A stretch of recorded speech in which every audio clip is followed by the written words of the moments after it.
বের হোক। যাও ভাই এত রাতে কই যাবো? কই যাবা সেটা আমি জানি না। রাত্রে 1টা বাজে হইছে ভাই, তারপর কি হইছে? ভাই একটা বাজে আর দুটা বাজে সেটা আমার প্রতিবেশী দেওয়ার ওনার, কথা না। আমি যতটুকু জানি ওনারা স্বামী স্ত্রী ওই হিসাবে এই জায়গায় বাসা ভাড়া থাকতেছে আজকে 3 মাস। এই আমার বাড়িওয়ালা মুরব্বী মানুষ, হঠাৎ ওনার চিল্লাচিল্লিতে আমি এদিকে আসলাম, আইসা ভাই শুনতেছি যে ওনারা নাকি স্বামী স্ত্রী না। আমি খুব অবাক। হ্যাঁ হ্যাঁ, স্বামী স্ত্রী ছাড়া বাসা বাড়ি থাকতেছে। ঘটনা কি হয়েছে? ঘটনা হইলো যে ভাই আমার তো ওরা পরিচয় দিয়েছে যেভাবে যে স্বামী স্ত্রী, ওই হিসাবে মনে করেন আমি রুম ভাড়া দিছি, আমি ব্যাচেলার ভাড়া দিই না, সব ফ্যামিলি থাকে। তাই উনি হঠাৎ করে মানে শুয়ালে ঝগড়াঝাটি করতেছে, তখন মনে করেন আমি রাত্রের বেলা প্রস্তাব করতে বাইরেছি, আর বাইরে এসে মনে করেন যে সিঁড়ি দেনে খাড়ায় শুনলাম, পরে লাস্টে আস্তে আস্তে উপরে উঠলাম, দরজার সামনে আইলাম, আইসা দিই মানে হ্যাঁ উপরে শুরু হয় নিচে শুরু, মানে এইগুলো শুয়ালে ঝামেলা হইতেছে। তখন মানে বুঝতে পারছি ওরা তো স্বামী স্ত্রী না। তখন মানে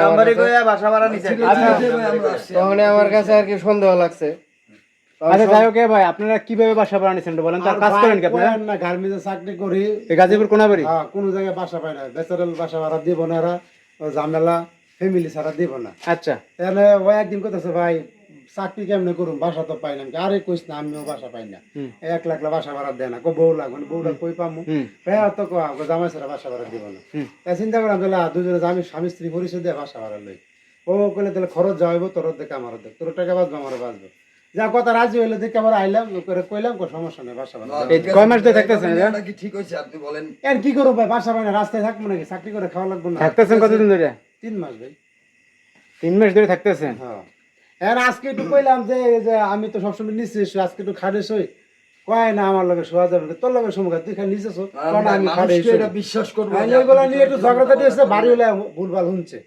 তা আমি বললাম তাহলে তুই আজকে নিচে শো, আমি খাটে শুই। কয় না আমি খাটে শুই, আমি তাহলে আমিও খাটে শুই, এই লিয়ে কেন যা মানে যেহেতু ভাড়া তো সেম সেম তো সমানই, আমি ডেলি কে লেগে নিচে শুই। আর অনেক ওই বাড়িওয়ালারা বেচেলা ভাড়া দিতে চায় না, এটা সব জায়গায়। হ্যাঁ হ্যাঁ, একদিন নিচে শুইতারে না, এই আর কি শুধু হেরা তো শুনছে যে থাকা নিয়ে কেন যাও কিনা কি ভাবছে।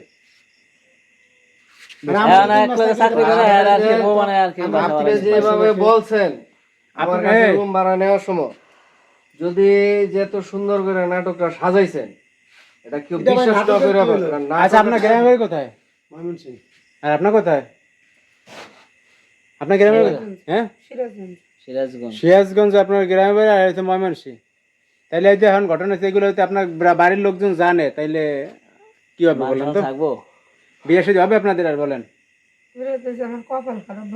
না, ঠিক আছে, অথবা আপনারা রুম লইছেন, কিছু করেন না, কিন্তু মানুষের তো এটা মান্য নেবেন। মানুষের এটা অ্যাডাল্ট ছেলে মেয়ে যদি থাকে এক রুমের মধ্যে, তাহলে কি হয় না এটা তো বুঝে নাই। বললে কি বিশ্বাস করবো? কেউ বিশ্বাস করবো যে আপনারা কিছু হয় না আপনাদের মাঝে? অনেক কিছু মনে যাই হোক, আপনি কি করবেন বাড়িওয়ালা ভাই? আমি তো এখন বের করে দিব, ওদেরকে রাখবো না এই বাড়িতে, রুমেই রাখবো না, বাইর করে দেন, আমরা সমস্যা এখন যেটা ভালো এটা করেন। এলাকার মানুষ বের করে দিব। জানলে আপনার রাত্রে বার করে দিবেন, এটা মাল সামান নিব না। দিকে যাবো কই?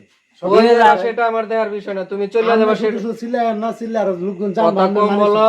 আমরা জানতে চাই আরেক জায়গায় মানে আরো তোমার লাগে 10টা ভাড়াটা নষ্ট হইব এবং আমার রুম ভাড়া দিতে কষ্ট হইব। আমি চাই না আমার বাড়ির দুর্নাম হোক। তুমি এখন জিনিসপত্র নিবা, আগামী কালকে সকাল 10টা এসে জিনিসপত্র নিবা, বেশি কথা কইবা তোমার বার করে দেন।